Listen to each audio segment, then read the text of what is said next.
जय हिंद। नमस्कार दोस्तों, मैं अंकित सिंह तोमर स्वागत करता हूं आपके अपने YouTube channel by and learning classes में। जैसा कि आप जानते हैं, हमारे यूट्यूब चैनल पर लगातार वीडियोस आती रहती हैं और उसी श्रृंखला में आज हम एक नया वीडियो लेकर आए हैं जो कि कॉम्पिटिटिव एग्ज़ाम्स के लिए महत्वपूर्ण होने वाला है।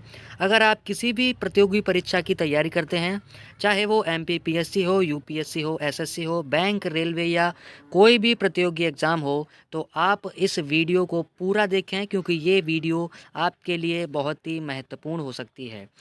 वीडियो को स्टार्ट करने से पहले अगर आप हमारे चैनल पर नए आए हैं तो चैनल को सब्सक्राइब करें और बेल आइकन ज़रूर दबाएं। चलिए वीडियो को प्रारंभ करते हैं। और टॉपिक जो हमारा होगा वो होगा संयुक्त राष्ट्र संघ, जिसे हम यूनाइटेड नेशंस बोलते हैं। चलिए, यूनाइटेड नेशंस को जानने से पहले हम लीग ऑफ नेशन के बारे में जानेंगे, जिसे हम राष्ट्र संघ कहते थे। ये पहले यूनाइटेड नेशन था, उससे पहले की संस्था थी, लेकिन इसकी विफलता का कारण द्वितीय विश्व युद्ध था। चलिए हम एक लाइन बाय लाइन पॉइंट्स को जानते हैं और इस वीडियो के अंत में हम प्रश्नों पर भी चर्चा करेंगे। और अगर ये वीडियो लंबी होती है तो हम अगली वीडियो में उन प्रश्नों पर चर्चा करेंगे जो कि प्रतियोगी परीक्षाओं के लिए बहुत ही महत्वपूर्ण हो सकते हैं। चलिए लीग ऑफ नेशंस के बारे में जानते हैं। तो पहला पॉइंट कहता है 1920 में स्थापना की गई लेकिन सफल नहीं हो पाया। जैसा कि मैंने आपको बताया, सफल क्यों नहीं हो पाया, क्योंकि 1939 से 1945 के बीच एक द्वितीय विश्व युद्ध हुआ और तब यह राष्ट्र संघ भी अस्तित्व में था, लेकिन इसके होने के बावजूद द्वितीय विश्व युद्ध हो गया और यही जो लीग ऑफ नेशन है उसकी विफलता का कारण रहा। उस वक्त के अमेरिका के राष्ट्रपति थे वुडरो विल्सन, यानी कि ये बात हो रही है 1920 की। 1920 में अमेरिकी राष्ट्रपति वुडरो विल्सन के मन में विचार आया कि जब प्रथम विश्व युद्ध हुआ था उसके बाद क्यों ना एक ऐसा संगठन बनाया जाए जिससे विश्व में होने वाले युद्धों पर रोकथाम लगाई जाए। लेकिन ये भी विफल रहा और राष्ट्र संघ का प्रमुख मुख्यालय यानी कि मुख्यालय स्विट्ज़रलैंड के जिनेवा में बनाया गया। तो कभी कभी प्रश्न बन जाता है कि लीग ऑफ नेशन का मुख्यालय कहाँ है, तो इसका राइट आंसर अगर आप लगाएंगे तो वो होगा स्विट्ज़रलैंड के जिनेवा में। और जैसा कि मैंने ये पॉइंट भी बताया, सफलता का प्रमुख कारण था द्वितीय विश्व युद्ध, क्योंकि इसके अस्तित्व में भी होते हुए भी द्वितीय विश्व युद्ध हो गया। चलिए, ये हमने थोड़ा सा इतिहास देखा यूएनओ का जो पुराना था लीग ऑफ नेशन का। अब बात करते हैं यूनाइटेड नेशन ऑर्गेनाइजेशंस के बारे में। यूनाइटेड नेशंस यानी कि द्वितीय विश्व युद्ध 1939 से 1945 के बीच। तो यहाँ पर ये फैक्ट बनता है कि दूसरा विश्व युद्ध कब हुआ के बाद संयुक्त राष्ट्र संघ की स्थापना 24 अक्टूबर 1945 को की गई। सबसे महत्वपूर्ण है 24 अक्टूबर।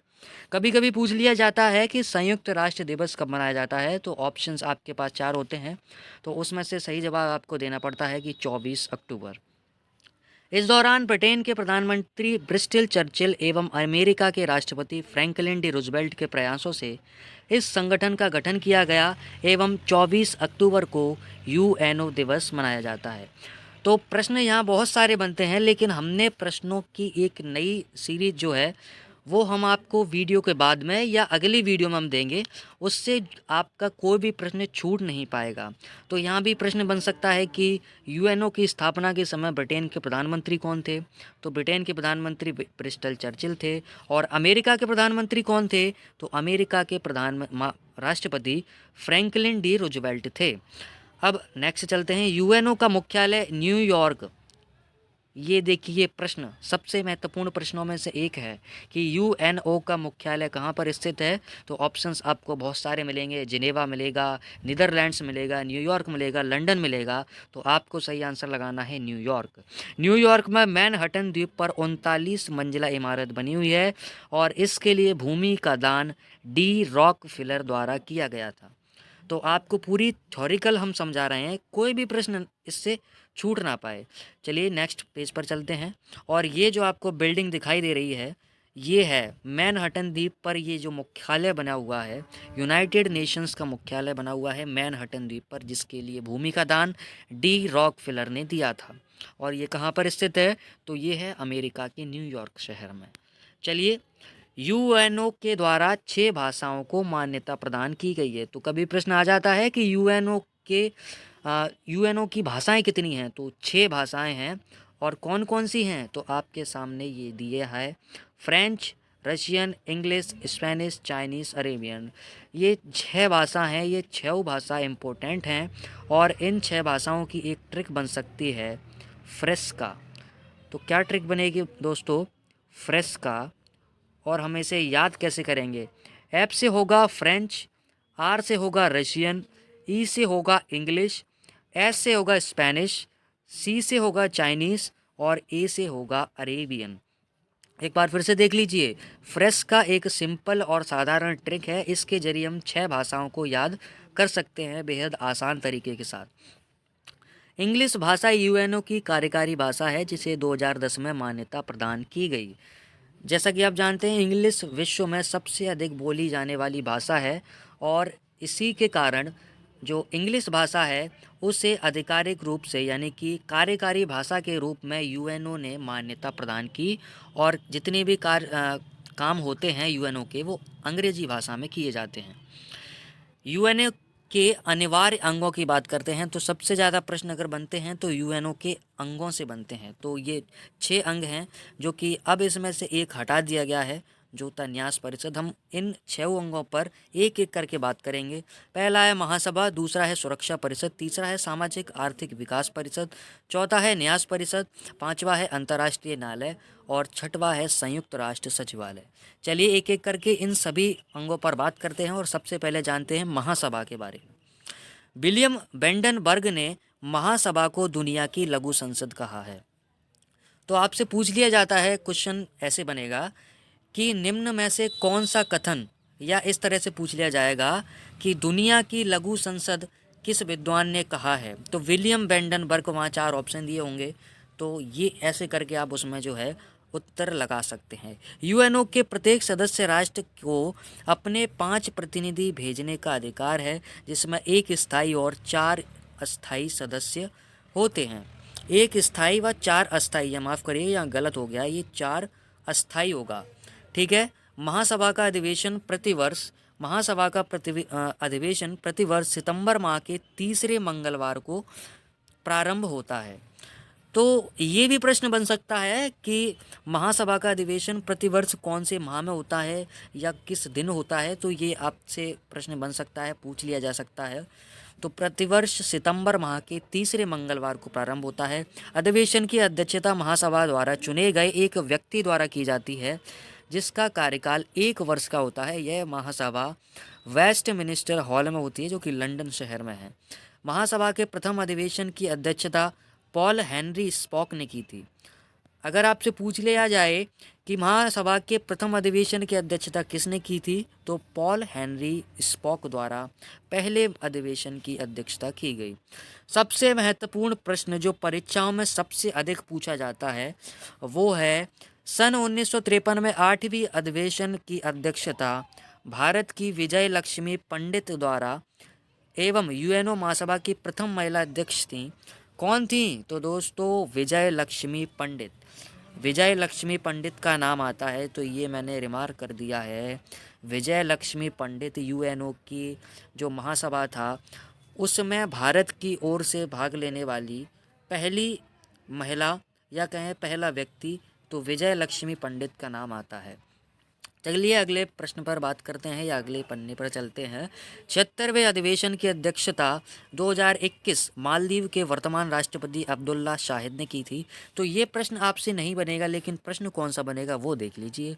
अब बनेगा वर्तमान का, क्योंकि 2023 आने वाला है और 2022 का जो है महासभा का अधिवेशन था वो खत्म हो चुका है। और इसमें हंगरी के राजनयिक सीसाबा कोरोसी को संयुक्त राष्ट्र महासभा के आगामी 77वें सत्र के अध्यक्ष के रूप में चुने गए हैं। कौन चुने गए हैं, तो ऑप्शंस तो आपके सामने हैं, देख लीजिए एक बार फिर से। वहाँ आपको 4 ऑप्शंस मिलेंगे और इस तरह से जो है आप उनमें से सही आंसर चुन पाएंगे। यूएनओ में वर्तमान सदस्य देशों की संख्या कितनी है, तो 193। और 193वां देश कौन था, तो दक्षिणी सूडान। ठीक है। तो ये सबसे जिसमें महत्वपूर्ण प्रश्न बन सकता है वो होगा सिसाबा कोरोसी। ये भी पूछ लिया जा सकता है कि यह किस देश से हैं। ठीक है, तो हंगरी देश से हैं। अब आता है सुरक्षा परिषद। सुरक्षा परिषद के बारे में जाने। सुरक्षा परिषद को डेविड कुशमैन ने दुनिया का पुलिसमैन कहा है। तो ये भी एक तरह से कथन हो गया। दुनिया का पुलिसमैन किसे कहा गया है? तो दुनिया का पुलिसमैन सुरक्षा परिषद को कहा गया है। सुरक्षा परिषद की स्थापना 12 जनवरी 1948 को हुई। सुरक्षा परिषद में 5 स्थायी और 10 अस्थायी सदस्यों सहित 15 कुल, यहाँ कुल भी अपन कह सकते हैं कि सुरक्षा परिषद में कुल सदस्यों की संख्या कितनी होती है? तो 15 होती है। 5 स्थायी सदस्य पूछ लिए जाते हैं और यही सबसे महत्वपूर्ण बिंदु है। अमेरिका एक पहला है, अमेरिका, दूसरा है रूस, तीसरा ब्रिटेन, चौथा चीन और पांचवा फ्रांस। इसकी भी एक ट्रिक है मेरे पास, अगर आप याद करना चाहें तो इसकी ट्रिक होगी अरबी चीफ। अरबी चीफ। तो आ से बनेगा अमेरिका, आर से बनेगा रूस, बी से बनेगा ब्रिटेन और चीप से बनेगा यानी कि ची से चीन और फा से बनेगा फ्रांस। आप इन पांचों नामों को चाहे तो खुद से याद कर सकते हैं या इस ट्रिक के द्वारा आप याद कर सकते हैं, जैसे आप सहज हो पाएँ। चलिए, 5 जो अस्थायी सदस्य हैं ये ही सबसे महत्वपूर्ण हैं, इनको जरूर याद करिएगा। अस्थायी सदस्यों का कार्यकाल 2 वर्ष का होता है। सिरगिड एर्ले ने सुरक्षा परिषद को विश्व का बिजली घर कहा है। तो आपसे पूछ लिया जाए कि विश्व का बिजली घर किसे कहा जाता है, किस यूएनओ के किस अंग को कहा जाता है? तो सुरक्षा परिषद को कहा जाता है। पामर परकिंसर ने सुरक्षा परिषद को यूएनओ की कुंजी कहा है। तो यहाँ पर 3 कथन होते हैं, तीनों को एक एक करके आप देख लीजिए। दुनिया का पुलिसमैन डेविड कुशमैन ने कहा, विश्व का बिजली घर सिरगिड एर्ले ने कहा और यूएनओ की कुंजी पामर परकिंसन ने यह संज्ञा दी। चलिए, अब तीसरा बिंदु है सामाजिक आर्थिक विकास परिषद। इस संस्था का कार्य सामाजिक आर्थिक एवं पर्यावरणीय मुद्दों पर सिफारिश करना है। इस संस्था में प्रारंभिक सदस्यों की संख्या 18 थी, जिसे 1975 में बढ़ाकर 54 कर दी। जो महत्वपूर्ण बिंदु होते हैं उन्हें हम बड़ा कर देते हैं या हम उसे किसी कलर द्वारा मतलब ऐसा कर देते हैं जिससे कि वो हाईलाइट हो जाए। प्रत्येक सदस्य राष्ट्र का कार्यकाल 3 वर्ष का होता है। तो आप इन 3 बिंदुओं को देख लें, इसमें से ज़्यादा महत्वपूर्ण प्रश्न नहीं बनेंगे, इसलिए हम इस पर ज़्यादा ना चर्चा करते हुए अगले पॉइंट पर चलते हैं। और अगली संस्था है न्यास परिषद। न्यास परिषद की बात करें तो सबसे महत्वपूर्ण बिंदु यही है कि यूएनओ का अनिवार्य अंग था, जिसे 1 नवंबर 1994 में समाप्त कर दिया गया। तो प्रश्न बनता है कि न्यास परिषद को यूएनओ का अंग जो है कब हटा दिया गया, न्यास परिषद को कब यूएनओ से हटा दिया गया? तो यह इसका सही आंसर होगा 1994। सुरक्षा परिषद में 5 स्थायी सदस्य होते थे क्योंकि ये अब वर्तमान में नहीं है। और अगर इसका काम की बात करें तो यह विकसित देशों द्वारा विकासशील देशों की सहायता के लिए बना था। विकसित देशों की श्रेणी में कौन कौन थे? तो 5 स्थायी सदस्य मैंने जो आपको बताई थी, एक ट्रिक अरबी चीफ, अमेरिका, ब्रिटेन, रूस, चीन, फ्रांस। चलिए, अब नेक्स्ट संस्था पर बात करते हैं जिसका नाम है अंतर्राष्ट्रीय न्यायालय। सबसे महत्वपूर्ण संस्था हम अगर कहें तो गलत नहीं होगा। यह यूएनओ का प्रमुख न्यायिक अंग है, न्यायिक अंग। इसका मुख्यालय नीदरलैंड के द हैग में है। आपको बताना है कि नीदरलैंड की राजधानी क्या है, कमेंट बॉक्स में। इसकी स्थापना 3 अप्रैल 1946 को नीदरलैंड में की गई थी। तो 3 प्रश्न यहाँ पर बनते हैं, लेकिन सबसे महत्वपूर्ण प्रश्न है कि अंतर्राष्ट्रीय न्यायालय का मुख्यालय कहाँ है। चलिए अगले प्रश्न पर चलते हैं और अगले बिंदु पर चर्चा करते हैं। अंतर्राष्ट्रीय न्यायालय में न्यायाधीशों की संख्या होती है 15। अंतर्राष्ट्रीय न्यायालय में न्यायाधीशों की संख्या कितनी होती है? तो 15। प्रत्येक न्यायाधीश का कार्यकाल कितना होता है? 9 वर्ष। प्रत्येक न्यायाधीश का कार्यकाल कितना होता है? 9 वर्ष। प्रत्येक न्यायाधीश पुनः न्यायाधीश बनने का पात्र होता है। ठीक है, आपसे पूछा जा सकता है कि प्रत्येक यूएनओ का न्यायाधीश पुनः न्यायाधीश बनने योग्य है या नहीं? तो आप बता देंगे कि हाँ, न्यायाधीश बनने योग्य है। जिस तरह से भारत का राष्ट्रपति बन सकता है उसी तरह से। मुख्य न्यायाधीश का कार्यकाल 3 वर्ष का होता है। अब देखिए यहाँ पर 2 बिंदु एक साथ हैं, ये 2 बिंदु कौन कौन से? तो देखिए, न्यायाधीश का कार्यकाल यानी कि जो अन्य न्यायाधीश होते हैं उनका कार्यकाल होता है 9 वर्ष और मुख्य न्यायाधीश होता है उसका कार्यकाल होता है 3 वर्ष। चलिए नेक्स्ट प्रश्न पर या नेक्स्ट बिंदु पर चर्चा करते हैं। अभी तक भारत के 4 व्यक्ति अंतर्राष्ट्रीय न्यायालय में न्यायाधीश बने हैं। चारों न्यायाधीशों के नाम दिए हैं, भारत की ओर से इन्होंने प्रतिनिधित्व किया है। पहला नाम है डॉक्टर GN राव। आपसे पूछ लिया जा सकता है अंतर्राष्ट्रीय न्यायालय में भारत की ओर से पहले व्यक्ति कौन थे, तो डॉक्टर GN राव। और सबसे महत्वपूर्ण है इसमें दूसरे नंबर के डॉक्टर नागेंद्र सिंह, क्योंकि यह भारत की ओर से मुख्य न्यायाधीश भी रहे हैं और प्रथम भारतीय हैं जो अंतर्राष्ट्रीय न्यायालय में मुख्य न्यायाधीश के पद पर रहे हैं। तो यह आप याद रखेंगे। 1972 में इन्हें न्यायाधीश बनने का मौका मिला और 1985 से लेकर 1988 तक यह अंतर्राष्ट्रीय न्यायालय में मुख्य न्यायाधीश के पद पर रहे। RS पाठक उसके बाद बने और दलबीर भंडारी। पूछ लिया जा सकता है वर्तमान में भारत का प्रतिनिधित्व कौन कर रहे हैं, तो दलबीर भंडारी साहब जो हैं अंतर्राष्ट्रीय न्यायालय में वर्तमान में न्यायाधीश के रूप में कार्यरत हैं। वर्तमान में अंतर्राष्ट्रीय न्यायालय में मुख्य न्यायाधीश जोआन डोनोग अमेरिका की हैं। तो अंतर्राष्ट्रीय न्यायालय में मुख्य न्यायाधीश का पद है, उस पर कौन है, तो जोआन डोनोग। आप करंट अफेयर्स से भी प्रश्न बना सकते हैं, अगर प्रश्न बनता है तो आप उस प्रश्न को भी ठीक करेंगे। अब है संयुक्त राष्ट्र सचिवालय। सचिवालय UNO का प्रमुख प्रशासनिक अंग है और पिछला जो था वो क्या था, वो न्यायिक अंग था। अंतर्राष्ट्रीय न्यायालय की बात कर रहा था मैं। सचिवालय UNO का प्रमुख प्रशासनिक अंग है जिसका मुख्य प्रशासक महासचिव कहलाता है। महासचिव का कार्यकाल 5 वर्ष का होता है। दोस्तों आप कन्फ्यूज मत होइएगा, प्रत्येक न्यायाधीश का कार्यकाल 9 वर्ष का, मुख्य न्यायाधीश का कार्यकाल 3 वर्ष का और संयुक्त राष्ट्र सचिवालय के महासचिव का कार्यकाल 5 वर्ष का होता है। कोई भी व्यक्ति अधिकतम 2 बार महासचिव बन सकता है। ये देखिए, ये पॉइंट अलग है, अंतर्राष्ट्रीय न्यायालय से अलग है। वहाँ जो वहाँ कितनी भी बार जो है न्यायाधीश बन सकते थे, लेकिन यहाँ अधिकतम 2 बार महासचिव बन सकते हैं, जिस तरह से अमेरिका का राष्ट्रपति। अब तक रहे महासचिवों की सूची देखिए, आप देख पाएंगे महासचिवों की ये सूची दी है और एक एक नाम सब पर भारी है। लेकिन अगर आप बड़ी तैयारी कर रहे हैं MPPSC UPSC, तब आप इन 8 नामों को याद करेंगे। लेकिन आप वनडे एग्ज़ाम दे रहे हैं, जैसे कि व्यापम का कोई एग्ज़ाम है, SSC का कोई एग्ज़ाम है, रेलवे का कोई एग्ज़ाम है, तो आप कुछ नाम इसमें से याद कर लेंगे। मैंने सभी के कुछ फैक्ट इसमें डाले हैं। पहला नाम है ड्रिगवेली, जो नॉर्वे के थे। तो पहला नाम तो आपको याद करना पड़ेगा कि सचिवालय के, या कहें हम संयुक्त सचिवालय के महासचिव कौन थे, तो ड्रिगवेली। उसके बाद आता है डॉग हैमरशोल्ड, जो स्वीडन के थे और इनकी पद पर रहते मृत्यु हो गई। देखिए प्रश्न बन रहे हैं। युथांट जो थे वो म्यांमार के थे और यह कौन थे, प्रथम एशियाई महासचिव थे। देख पा रहे हैं आप, एक एक प्रश्न बहुत महत्वपूर्ण होता है, हर एक पॉइंट महत्वपूर्ण एग्जाम के लिए। चौथे थे कुर्त वाल्दहीन, ये ऑस्ट्रिया के थे। 5वें थे पेरेज द कुयार, ये पेरू के रहने वाले थे। उसके बाद है कुतरस बुतरस घाली, ये मिस्र से थे। उसके बाद 2 नाम आएंगे, ये 2 बार रह चुके हैं। पहला नाम है कॉफ़ी अट्टा अन्नान, जो घाना के थे।